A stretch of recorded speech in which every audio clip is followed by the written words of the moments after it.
धनपुरियाला सोरा का सोऱ्याला अल्मोडा का अल्मोडिया दोरहाटा दोऱ्याला तुली बेबी आए घुघुते माला मेरी सरूली ओ मेरी सरूली। और जब फ्रूटिंग अगर ठीक ठाक होती है तो फिर बेचने का क्या रहता है? बेचने का इधर ही आते हैं व्यापारी, आपके उत्तर प्रदेश के मंडी से, आज़ादपुर से, बॉम्बे से, अभी तो व्यापारी यहाँ आ रहा है। ये मतलब जाने की जरूरत नहीं। हाँ, ये है कि हमारा माल होना चाहिए बस, क्योंकि उनको क्वांटिटी ज़्यादा चाहिए। हाँ, ऐसे 2, 4, 8, 10 किलो या 1-2 कुंटल के लिए तो आएंगे नहीं। प्रॉपर नेटिंग करी है इस वाले ने।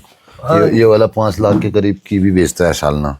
अच्छा अच्छा नहीं, हाँ इनका अच्छा भी लग रहा है, इन्होंने प्रॉपर ऊपर से करा है ना। ये तो फिर खाली पौधों के ऊपर वाला हो गया। ये खाली हल्का बचाव हुआ है। हल्का बचा हुआ, जो प्रॉपर बचाव कर रखा है वो सामने वालों ने कर रखा है। वो सामने वाले में कर रखा है। लगभग उनके कितने होंगे पौधे उनके भी हैं करीबन 100-125 पौधे होंगे।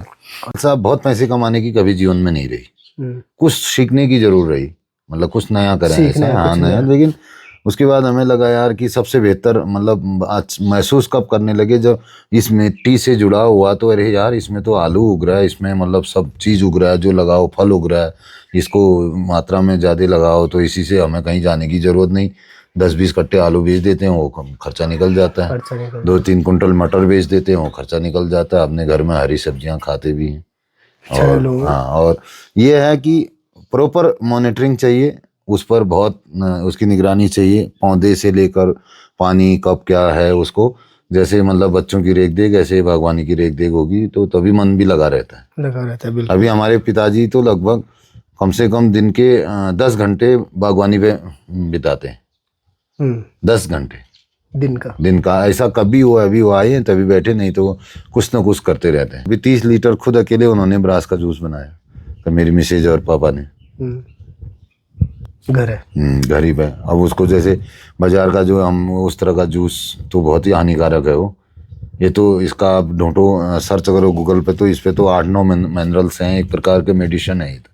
और हमारे आज के समय के जो सिलेबस हैं, जो बच्चों के पाठ्यक्रमों में इन्होंने एक कृषि का जो जिस तरह से स्किप करा है, और हिस्ट्री के साथ मतलब उस तरह की छेड़छाड़ें, और हमारी जो लोकल एक संस्कृति है उसका जो इस तरह से ह्रास हो रहा है, मतलब ये भी दुख का विषय है। कितना युग का प्रभाव है ना, कलयुग है, तो युग का प्रभाव भी है, तो उसके मुताबिक जो है वो चीजें मतलब स्किप होते जा रही हैं।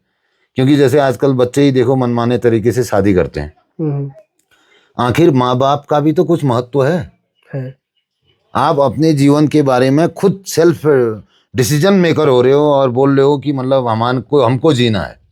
आप हमें सिखा रहे हो कि हमको जीना है। माँ बाप को भी तो मालूम है कि जो हम कैसे जिए, हमारे बच्चे कैसे जिएंगे। हम बेहतर व्यवस्था करेंगे आपकी, क्यों करेंगे? क्योंकि हमने एक्सपेरिमेंट किया है कि ये चीज करने से ऐसा होकर ऐसा नहीं बेहतर हुआ और ऐसा बेहतर हुआ।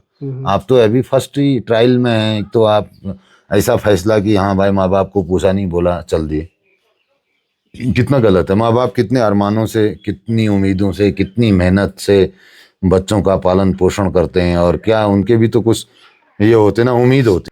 पहले के समय में और अभी के समय में, मतलब जब आप छोटे थे तब से लेके अभी तक कुछ ऐसा बदलाव देखा है आपने अपने गांव में, इस लिति गांव में? बदलाव वो स्वास्थ्य से भी हो सकता है, शिक्षा से भी हो सकता है, व्यवसाय से भी हो सकता है, और प्रकृति के साथ खिलवाड़, ये सारी चीजें भी हो सकती है। ऐसा कोई बदलाव तो मतलब इन लगभग 2-3 दशकों में बहुत सारे बदलाव हुए। एजुकेशन के इस पे जो है काफ़ी सुधार हुआ, और हेल्थ के मामले में हम बहुत सुधार तो नहीं बोलेंगे, फिर भी जो है कुछ सुविधाएं उपलब्ध हुई, और सड़कें काफ़ी बनी जिनसे लोगों का आवागमन बढ़ा। और लोग जब सड़क आई तब यहाँ से लोग बाहर निकले, तब तक यहाँ के लोग बाहर नहीं जाते थे। कहाँ जाएंगे? सड़क ही नहीं है तो कोई हमारा किसी से लिंक ही नहीं है, ना तो नेटवर्क था, ना तो कोई लोग। कुछ चुनिंदे लोग हमारे भारतीय सेना में होते थे, और वो कम से कम 20-25 किलोमीटर दूर से अपना बोरा, अपना बिस्तर, अपना बैग वगैरह, अपना बॉक्स वगैरह पीठ में लगा के आते थे, आदमी बुलाते थे। ऐसी परिस्थितियों में हम यहाँ पले बड़े हुए, और आज हम घर पे गाड़ी ला रहे हैं, इतना परिवर्तन काफी है। काफी। लेकिन इसके साथ दोहन भी काफी हो। यही एरिया हमारे पापा ने बोला कि शेर होता था यहाँ, गाय जो है शेरों को खा जाता था इसके आसपास, यहाँ नीचे खेतों के आसपास यहाँ पे। हाँ, तो आज इतनी बशाशत होगी, नेचर इतना पीछे हट गया है, इतना दोहन हो गया, और उस दोहन की बदौलत हम भी सुरक्षित नहीं है। जो यहाँ पर पहले बर्फ का अनुपात था 2.5 से 3 फुट या 5 फुट बर्फ पड़ती थी, लगभग 2 या 3 माह बर्फ रहती थी। आज एक पर्यटक के तौर पर बर्फ आती है यहाँ। बर्फ भी जैसे एक पर्यटक आता है ना, 1-2 दिन आती है बस चले जाती है। तो उसका काफी प्रभाव है सब चीज पर, खेती पर। बर्फ आने से कीड़े मकोड़े मर जाते थे, एक प्रकार का मिट्टी का ट्रीटमेंट हो जाता था। उतना माइनस टेम्परेचर जाएगा तो काफी चीजें, वो चीजें जो नहीं होनी चाहिए वो खत्म हो जाती है। अभी गर्मी भी काफी हो गई है।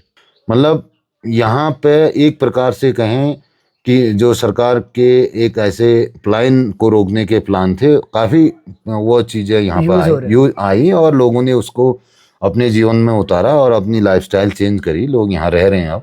जो गए लोग थे, मैं ही खुद 12-15 साल के बाद वापस आके दोबारा ये सब कुछ शुरू किया है। ऐसे ही मेरे कई भाई बंधु लोग हैं जिन्होंने वापस आके अपना काम काज शुरू किया है। अच्छा है, हम काम कर रहे हैं, मेहनत तो होती है भाई। अभी देख रहे हो हमारा ऐसे कपड़ा, वो हम ऐसे ही रहते हैं कि हाँ भाई कभी भी खेत में जाना पड़े, हमें कुछ बदलना नहीं है। हमारा प्रोफेशन गाड़ी चलाना है, तो चलो कोई कहीं कुछ ले जा दो बोलते ले जाते हैं। बाकी लोकपाल जी से बहुत अच्छी बातें जानने को मिली, सीखने को मिली, अच्छा लगा। और फिर मुलाकात होती रहेगी आपसे, है ना? हाँ, मैं वहाँ तक चलता हूँ आपके साथ। बिल्कुल बिल्कुल, चलिए।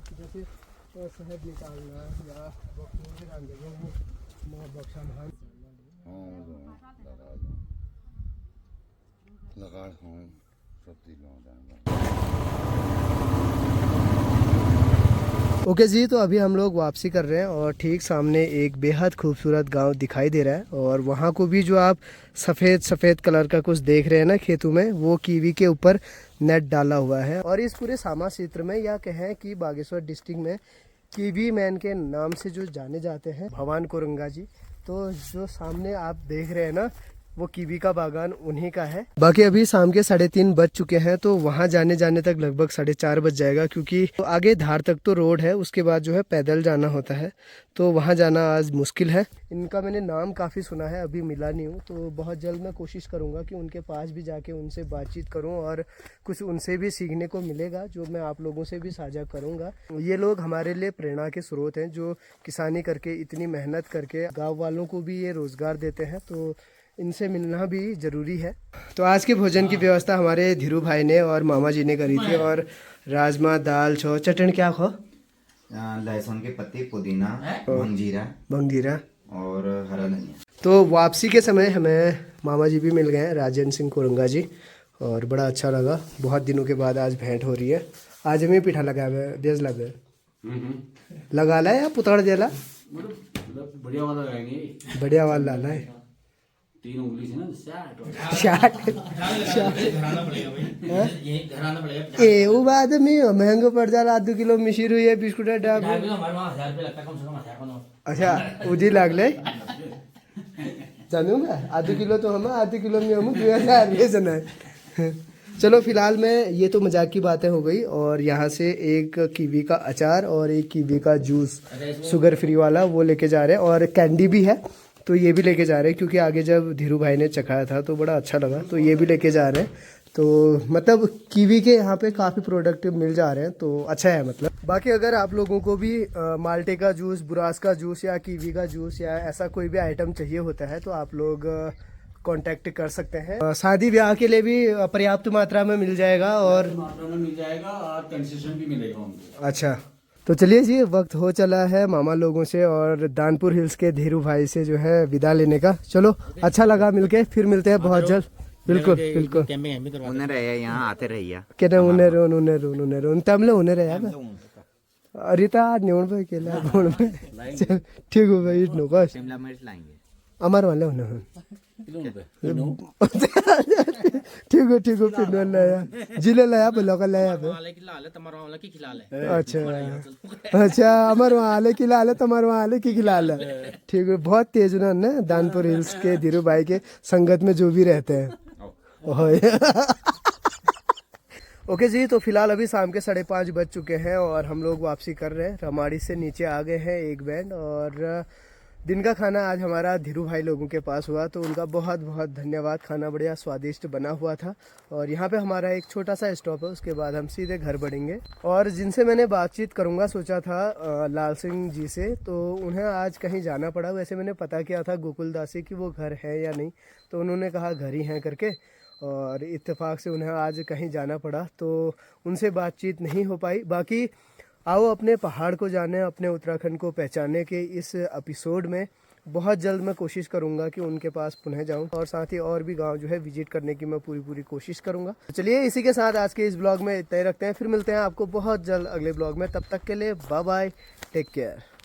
धनपुरा धनपुरियाला सोरा का सोर्याला, अल्मोड़ा का अल्मोड़िया दोरहाटा दोर्याला, तुली बेबी आए घुघु ते माला, मेरी सरूली ओ मेरी सरू मेरी सरूली।